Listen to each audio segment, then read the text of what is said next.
lecture in literary criticism. My name is Dr. Fوزي سليسلي. Today we will talk about Russian formalism. This is one of the most important schools of literary criticism in the 20th century. It's so important that almost every school of literary criticism that we have today owes a debt to Russian formalism. Briefly, Russian formalists, what they did most, that was most important, they specified the subject of literary criticism. As we will hear from the details that I will be presenting, Russian formalism specified the subject, the topic of literary criticism, and tried to illustrate the specific methods and tools that need to be used in literary criticism. Before that, literary criticism was a subject that everybody tried to claim a part of. You find historians who talk about literary criticism and people who analyzed works of literature would often analyze them by reference to the historical period, and then they would go to discuss aspects that are part of history, or they would discuss the genius of the author and therefore would go and talk about psychology. But the subject of literature was not specific. It didn't have a topic. It seemed to be, literary criticism seemed to be just hanging between a number of disciplines without a discipline, without speciality of its own. So Russian formalists tried to put an end to this confusion and tried to establish and delineate the field of literary criticism. What should the literary critic be an expert of? What kind of things that a literary critic does that the historian or the psychologist or the philosopher doesn't do? So this is generally the greatest contribution, and it's only because Russian formalists did this work of specification. In fact, one of the names that they called themselves was specifiers. They wanted to specify the task, the specific task of literary criticism. And it's thanks to this work of specification that most of the later schools of literary criticism that came later in the 20th century managed to develop their ideas and their programs. So as a school, Russian formalism, first let me give you a definition of the Russian formalist movement. It's a school of literary scholarship that originated and flourished in Russia in the second decade of the 20th century. So this is the 1914, 15, 17, 18.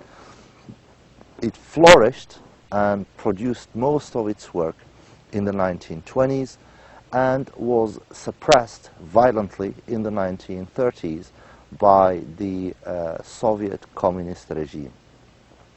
It was championed, formalism was championed by unorthodox philologists and literary historians. These were literary historians who wanted to work outside the narrow constraints of the universities where they worked. They wanted to broaden their scope. People like Boris Eichenbaum, Roman Jakobson, Viktor Shklovsky, Boris Tomaszewski, and Yuri Tinyanov. Russian formalism started with two centers. It had two centers. The first was the Moscow Linguistic Center, or the Moscow Linguistic Circle. It was founded in 1915, and the second one was the Petrograd Society for the Study of Poetic Language, known by its acronym OPOYAZ. It was formed in 1916. Their project, as they stated it themselves in this book that was published after this conference they organized. The book was called Poetics, Studies in the Theory of Poetic Language. It was published in 1919. And they also stated their project in another book by Roman Jakobson one of the most prominent Russian formalists, published in 1921, and the book title is Modern Russian Poetry. Of course, there is some historical facts that we need to keep in mind. This is a movement that was a product of a revolution. 1917 in Russia is the year of the Bolshevik Revolution that brought the Soviet Union into existence. Prior to 1917, before 1917, the discussion of literature in Russia was romanticized and was discussed mostly from a moralistic and religious perspective, or from a psychological perspective. After 1917, after the revolution, literature began to be observed and analyzed, right? So, which means that we don't read literature just to find some moral lesson or to find some sense of like ecstasy in it, but we study literature to observe its constituents, its characteristics, its specificities, and then to analyze how these components work together. The formalist perspective encouraged the study of literature from an objective and scientific perspective. They were bored in a way, they were unsatisfied with the just happy-go-lucky theorizing about literature. People just read a book and they tell you what they feel about it. They were unsatisfied with this process. They felt that it wasn't specialized enough. They wanted literary criticism, the study of literature, to become a scholarship based on processes, techniques, tools, analyses, observations, facts, and so on. So they encouraged a scientific approach to literature. The formalist label, the name formalism or the formalists, was given to these scholars by their opponents, right? They didn't name themselves the formalists. It's their opponents who called them the formalists. The formalists themselves, they preferred the definition. They called themselves the morphological school of literature. Or they also called themselves the specifiers, because they wanted the approach to literature to be more specific and scientific and systematic. The most important scholars that made this school world famous are people like Viktor Shklovsky, Yuri Tinyanov, Vladimir Prop, Boris Eichenbaum, Roman Jakobson, Boris Tomaszewski, and Grigory Glukovsky. These names revolutionized literary criticism between 1914 and 1930s by essentially establishing the specificity and the autonomy of poetic language and literature. They basically said, what is specific about poetic language? Why is poetic language different from everyday life language that we use? What's special about poetic language? What makes poetic language literary? And by doing that, they exerted a major influence on almost every cultural and literary school of criticism that developed in the 20th century, including very prominent thinkers and philosophers like Mikhail Bakhtin, Yuri Lotman, and on the movement of structuralism as a whole. The entire movement of structuralism owes a huge debt to Russian formalism. Their project can be described as having two objectives. They had basically two objectives. The first one was the emphasis on the literary work and its component parts, right? Emphasis on the literary work and its component parts. That means if we want to study literature, we don't go and emphasize the historical period in which the work was written, right? That's like studying history. It's not literature. We don't go and study the genius author who wrote the work. That's psychology. We want to focus on the literary work itself and the components of the work itself. And so that's the first objective. They wanted to emphasize the emphasis on the literary work itself and on its component parts. The second objective was to establish the autonomy of literary scholarship. They didn't want literary scholarship to be dependent on historical studies, on psychology, on philosophy, on aesthetics, and so on. They wanted literary scholarship to have its own scholarly foundations, its own approaches, its own subject matter, and its own methods, and its own independence. Formalism wanted to solve the methodological confusion which prevailed in traditional literary studies and establish literary scholarship as a distinct and autonomous field of study. Their principles were very basic. Formalists, first of all, this is what we can say first, what they were not interested in. They started by saying, look, these are the things we are not interested in. So, for example, they weren't interested in the psychology and biography of the author. The psychology of the author, his biography or her biography, we're not interested in it. They were not interested in the religious, the moral, or political value of literature, right? The tendency to use literature as a way to teach morality or to teach religion or to teach political values, meaning propaganda, they weren't interested in that. They weren't interested in the symbolism of literature.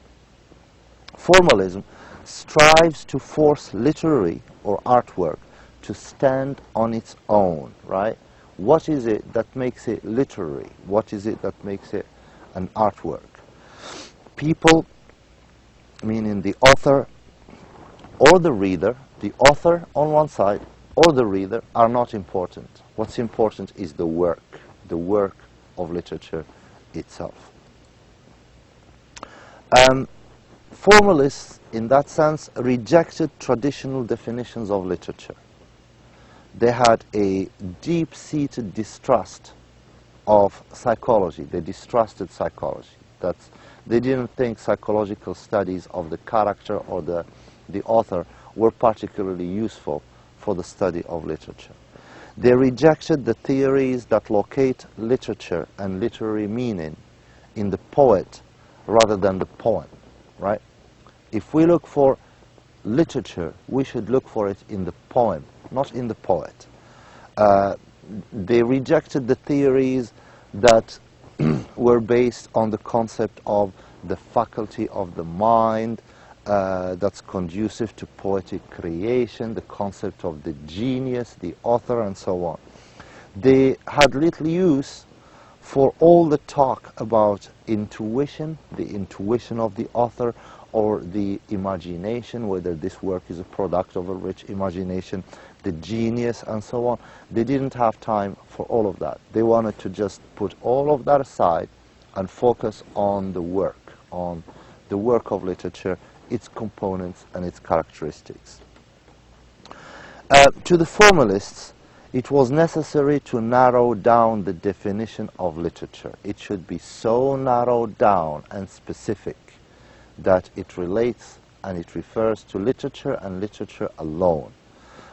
For example, Roman Jakobson in 1921, he said this sentence that became very, very famous. It became almost like a motto of the formalist movement. And he says basically, the subject of literature is not literature in its totality, but literariness. That which makes a given work a work of literature. So he says basically that the subject of literary scholarship is not literature in its totality. It's not everything we associate with literature.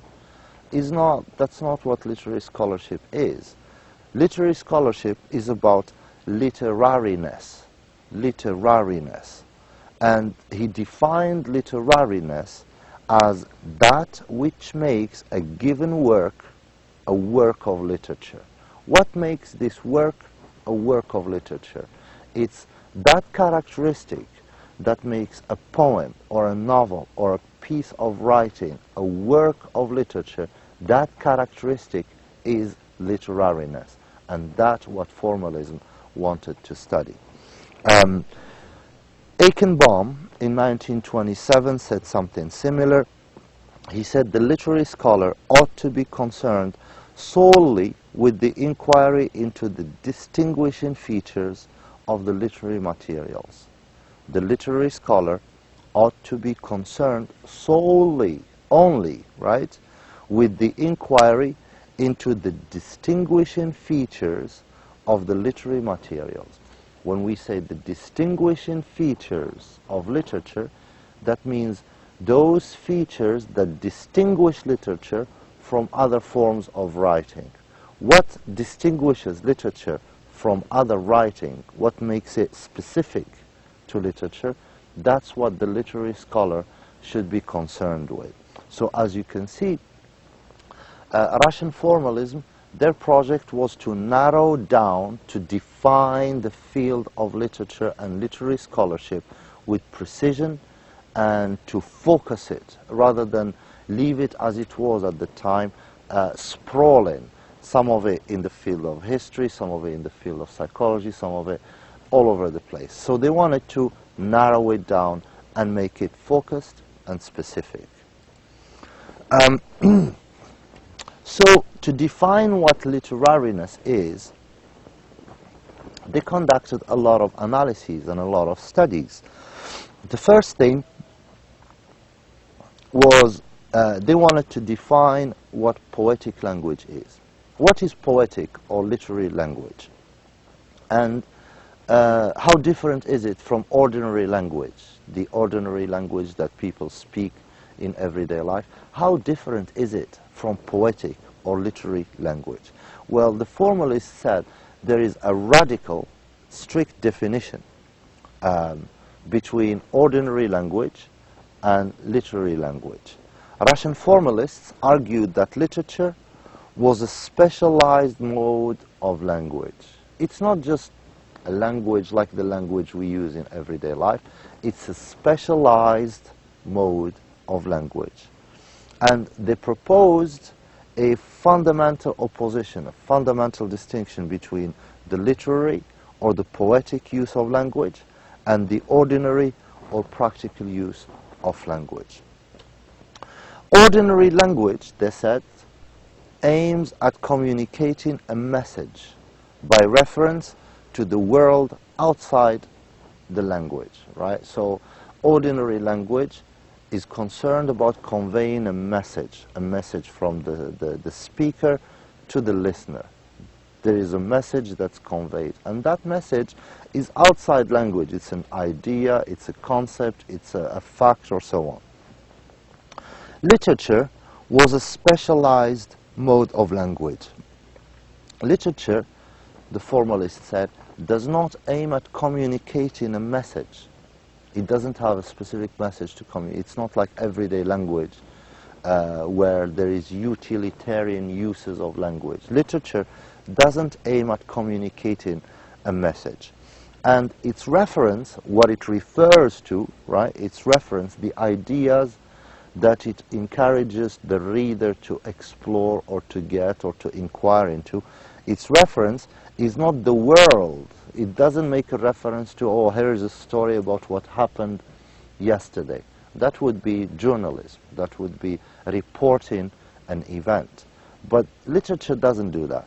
Literature refers not to the world outside, but to itself, the work, the literary text itself, the poem. And by referring to itself, that capacity, those techniques that literature uses to use a language in a way that doesn't refer to facts or things or aspects of life in general, but it refers to itself. Those characteristics, that capacity, those tools, those techniques is what the Russian formalists called literariness. And literariness, according to Jan Mukarovsky, a prominent Russian formalist, literariness consists in the maximum of foregrounding of the utterance. What does it mean? The maximum of the foregrounding of the utterance. That is, the foregrounding of the act of expression, the act of speech itself. Foregrounding, when you foreground something, you bring it into high prominence. You make it prominent, you make it obvious, you make it very prominent. So literariness means the maximum foregrounding of the utterance, a maximum foregrounding of the act of expression, of the act of speech itself. So what's being foregrounded, what's being made prominent is the act of speech. It's the act of expression. It's the use of language for literary purposes. This is what literature, this is what makes literature literary. It's the specific use of language in a way that it doesn't refer to anything but itself. When you background something, the referential aspect of language, when you background the referential aspects of language, right, when we speak in everyday life, what we foreground is the reference, right? If I say I am going to school, well, what's being foreground here is the act of me going to school, a reference to something outside, outside of language. But when I put the referential characteristic of language in the background, poetry makes the words themselves palpable as phonic sounds. So when we put the referential aspect of language in the background, what we put in the foreground is the act of speech itself, the act of expression. The words themselves become palpable as phonic sounds. By foregrounding its linguistic medium, when poetry and literature foregrounds, puts into prominence its linguistic medium, the primary aim of literature, as Viktor Shklovsky famously put it, is to estrange, to defamiliarize or make strange, right? It's to estrange, defamiliarize, or make strange. This is one of the most famous concepts of the Russian formalists. Literariness means to make strange, to defamiliarize, right? To estrange. What does it mean? Literature makes strange ordinary perceptions and ordinary language. So when you use language in a literary way, you don't recognize that language anymore. It doesn't become an ordinary language. It looks like a strange form of language. It looks like a strange form of communication. It becomes defamiliarized. We're not familiar with it anymore. When Hamlet stands and says to be or not to be, that is the question, right? Well, that question can be said in the street between people and it would be just a communicative sentence. But once it's put in a play, on stage, with all the other components of literature, it becomes a strange use of language. That's not how people speak in everyday life. That's not how people talk. So literature shows the language itself being used in strange ways, in defamiliarized ways. And when it does that, it also creates strange forms of perception, strange forms of reading. There is new forms of reading when we read or listen to a poem. we listen in a different way from when we listen to ordinary language.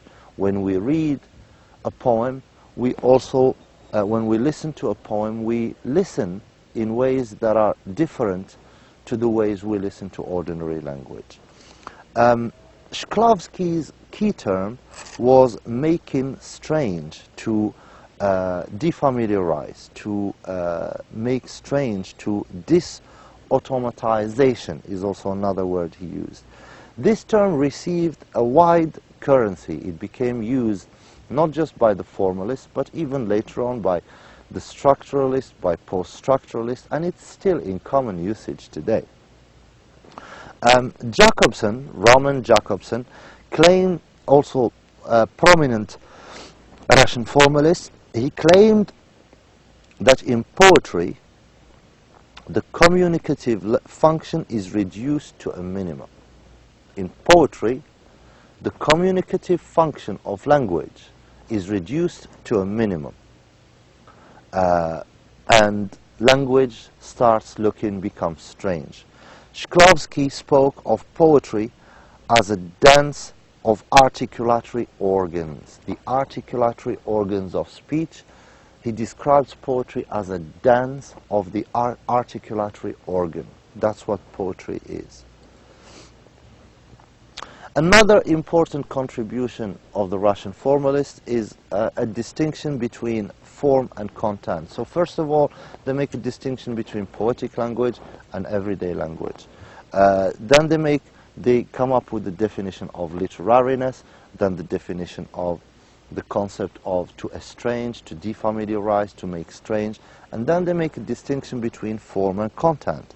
Formalism rejected the traditional dichotomy of form versus content, which, as René Wellek and Warren put it, they say this distinction of form versus content, it cuts a work of art into two halves, a crude content and a superposed, purely external form. So the form-content distinction, they said, is useless. We don't need it. It cuts the work of art into two halves.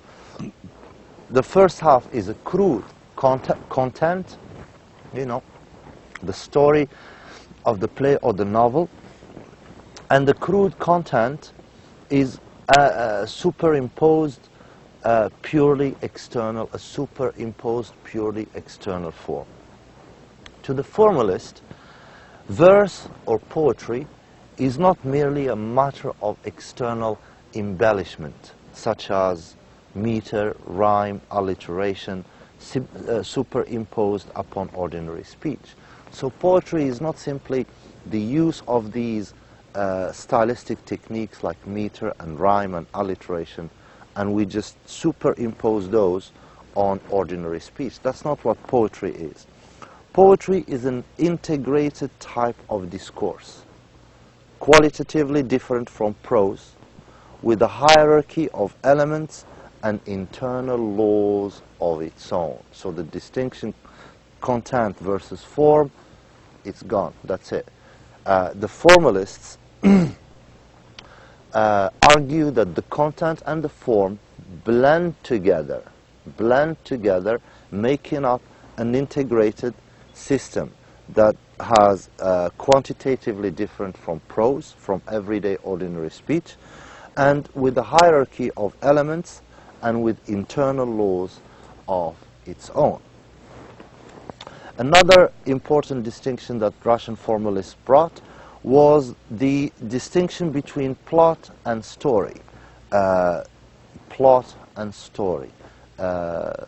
Traditional criticism does not make a distinction between plot and story. Plot is, to the present, many people think plot. When we say the plot of a novel, they simply think it's the story of the novel. But the formalists disagree, and I think they were closer to Aristotle's definition of plot.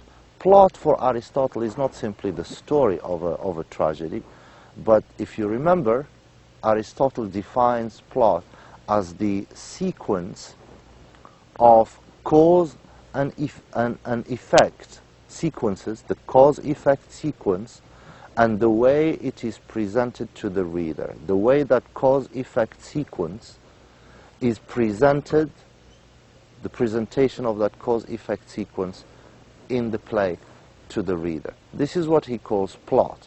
And this is different from what people call the story. So Russian formalists, in a way, bring back this Aristotelian definition and end this confusion that simply sees plot as a story.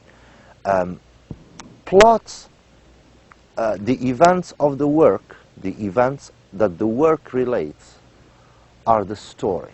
This is the story, right?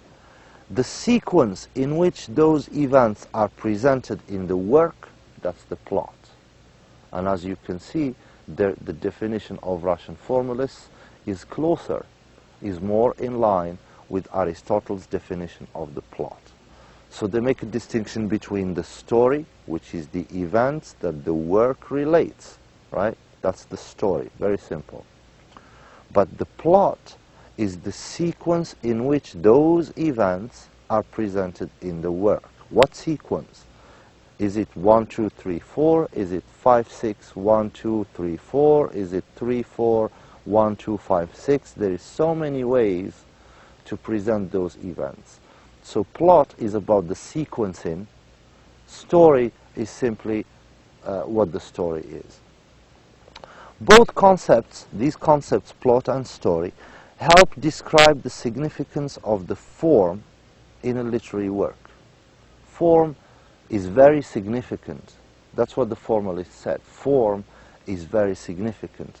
The way, for example, the sequence of the plot is organized it is integral to the quality of the literary work.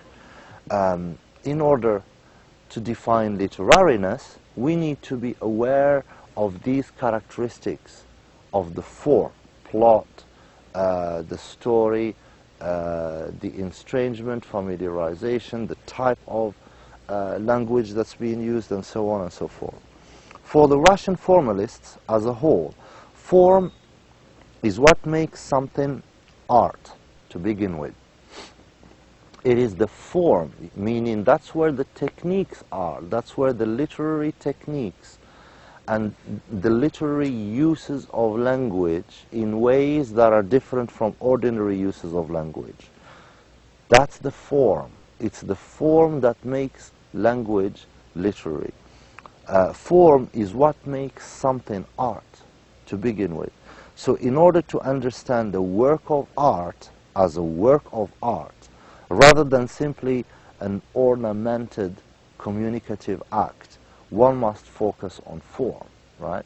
Because poetry is not just beautiful language, it's not just language with some communicative ornaments. That's just beautiful speech.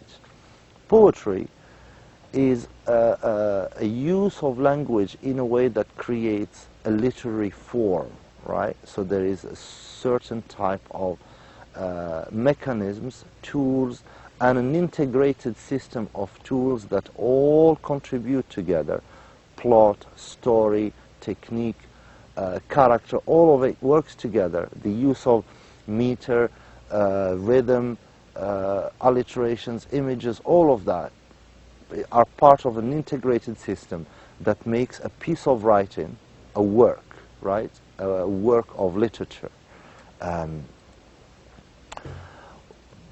Another very important area and very influential aspect of the formalist work was their analysis of folk tales. And a prominent example is the work of Vladimir Prop, mostly his book, The Morphology of the Folk Tale. This is one of the most influential formalist contributions to the theory of fiction. And it's based on the work of Vladimir Prop, Morphology of the Folk Tale. Vladimir Prop studied hundreds of folk tales, fairy tales, folk tales, right? And he established character types and events associated with them. He realized that all folk tales, wherever you go, even in the four corners of the world, folk tales have similar patterns that they follow. He reduced these patterns to 31 functions and 7 broad character types. 31 functions and 7 broad character types. He said any folk tale anywhere in the world will have to follow this pattern. It doesn't have to have all the 31 functions. It probably have 7 of them, 8 of them, 10 of them, 20, up to 31 of those functions. And the 7 broad character types, most of the time it has all 7 of them, sometimes just 5 or 6 or 4. And Vladimir Propp said that these patterns, these 31 functions and these 7 character types can also apply to other forms of narratives. So I'll just explain these 31 functions to you very briefly. Any folk tale follows these patterns. For example, in any folk tale there is an element of the absentation. It starts with an absentation. One of the members of a family absents himself from home or is dead, right? The second function is called the interdiction, right? There is an interdiction is addressed to the hero. Don't do this, or do not open that door, or do not leave the house open when you leave. These are interdictions. And then the third function follows. It's a violation of the interdiction, where the interdiction is violated. The hero does leave the house open, or does open that door, or does the things that he was that there was an interdiction not to do. The fourth is reconnaissance, where the villain, there is a villain of course, the villain makes an attempt at reconnaissance, right? Number 5 is delivery. The villain receives information about his victim. Number 6 is trickery. The villain attempts to deceive his victim in order to take possession of him or his belongings. Number 7 is complicity. The victim submits to deception and thereby unwittingly helps his enemy. Number 8 is villainy or lack, where the villain causes harm or injury to the member of a family or to one member of a family, either lacks something or desires to have something. Number 9 is a function called mediation. Misfortune or lack is made known. The hero is approached with a request or a command: go do this, or go liberate the princess, or go, capture the villain. And he is allowed to go, or he is dispatched. He is dispatched somewhere. We need you. Come over here. Number 10 is called the counteraction. The seeker agrees or decides upon counteraction. The hero accepts the challenge and takes it. Number 11 is a function called the departure. So the hero goes on his mission, right? Number 12 is called the first function of the donor. The hero is tested, interrogated, attacked, etc., which prepares the way for his receiving either a magical agent or a helper, an assistant. Number 13 gives us the hero's reaction. The hero reacts to the action of the future donor. Number 14 is called the receipt of the magical agent or the assistance. The hero acquires the use of a magical agent. Number 15 is the guidance. Then there is 16, the struggle, where the hero and the villain join in direct combat. Number 17 is branding. The hero is branded, meaning he is injured in a way that, remains like a brand on him physically. Number 18 is the function called victory. Here the villain is defeated And then number 19 is the liquidation, where the initial misfortune or luck is liquidated, if it's a spell or if it's... Number 20 is the return, the hero returns home. Number 21, the hero is pursued on his way back. And number 22 is the rescue of the hero from the pursuit. Number 23, there is always an unrecognized arrival. The hero comes back home, but he's unrecognized, or he's in another country. Number 24 provides an unfounded claim. It's called the unfounded claim. A false hero presents himself to the community and claims to be the hero. Number 25th is a function in which there is a difficult task is proposed to the hero because they need to establish who is the real hero. And number 26, the task is resolved. It's called the solution. Number 27, the hero is recognized, right? It's called the recognition. Number 28, the false hero or villain is exposed. It's called the exposure. 29, the hero is given a new appearance. It's called the transfiguration. So he has a new appearance, wears nice clothes, and so on. Number 30, the villain is punished. It's called punishment. And the last one, number 31, and it's the one that most all fairy tales end with, it's the wedding, where the hero is married and ascends to the throne and becomes prince or king or so on. Vladimir Prop also, so these are the 31 functions. Any folk tale will have some or all of these functions. It might have 10, 15, 20, or 31. But you take these 31 functions and they apply on any folk tale. In fact, if you look at Vladimir Prop, his book, Morphology of the Folk Tale, he has there dozens of folk tales that you can see how, these 31 functions apply to. Vladimir Prop also devised 7 character types, and they apply they apply on all folk tales and even to other forms of narratives or stories or plays and so on. So these are, the first one is the villain. He struggles against the hero. The second one is the dispatcher. The dispatcher is a character who makes the luck known and sends the hero off. So he dispatches the hero into the problem. He informs the hero that a breach has happened and a mission is waiting for you. You need to go and solve it. The third character is the helper, or sometimes the magical helper, and he helps or she helps the hero in their quest. Number 4 is the princess or the prize, and here the hero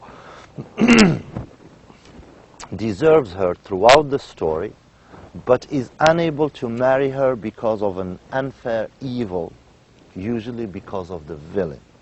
So the hero's journey, his quest, his journey, is often ended when he marries the princess, thereby beating the villain and exposing his schemes.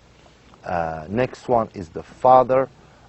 This is number 5, the father of the princess. He gives the task to the hero. He tells him, we have a mission. There is this, villain who has done A, B, C, D. We need you to go and either dispose of him or reverse this situation and change it. The father also identifies the false hero in the end. When the hero comes back but he is unrecognized, and there is a false hero. The father also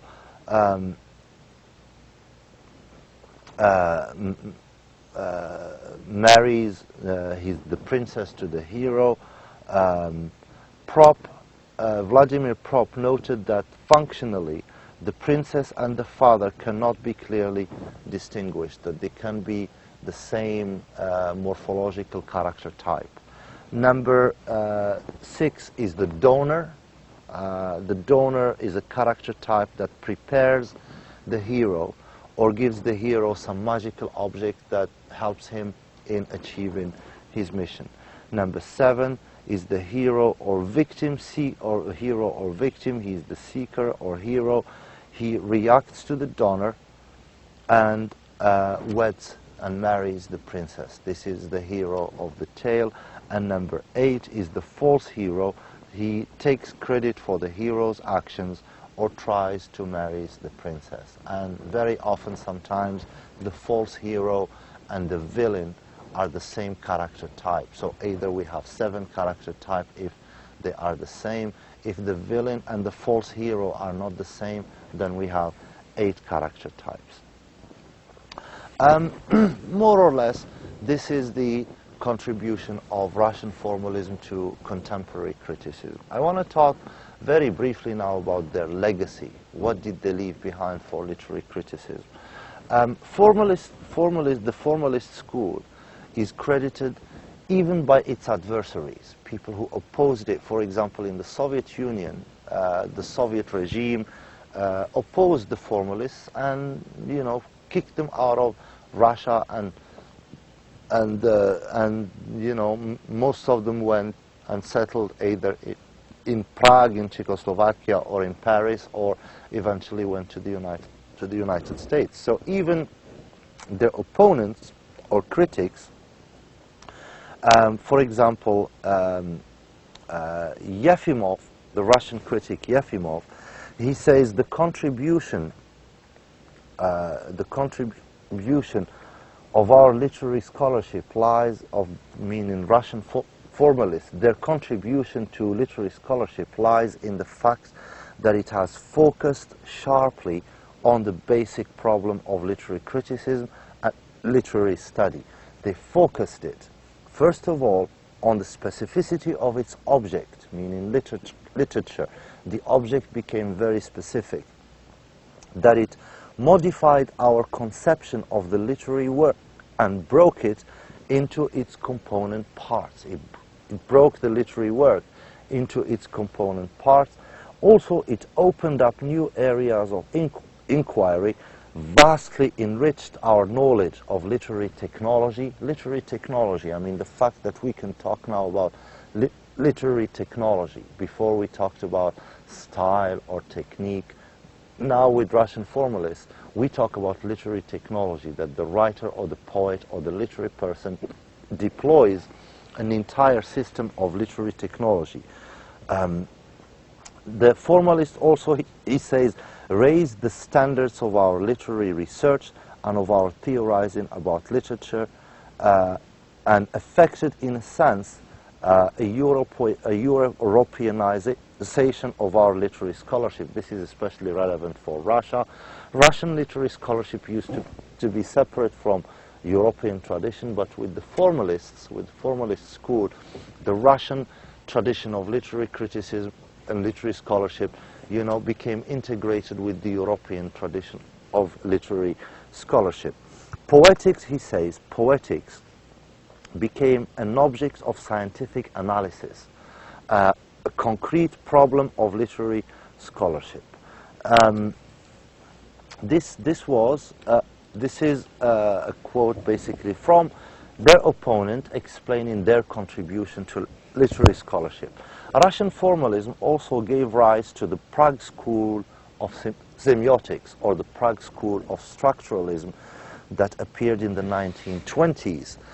And also Russian formalism provided a model for the literary wing of French structuralism. French structuralism had a very powerful literary wing in the 1960s and 70s. We will talk about that. This is the wing of Roland Barthes, Gérard Genette, Tsvetan Todorov, Julia Kristeva, Greimas, and other French structuralists. This is the literary wing of French structuralism. Without the contribution of the Russian formalists, that French structuralism would not be possible. The literary theoretical paradigms that Russian formalism inaugurated are still with us and still has a vital presence in the theoretical discourse of our day. And all in all, in general, all contemporary schools of criticism owe a huge debt to Russian formalism.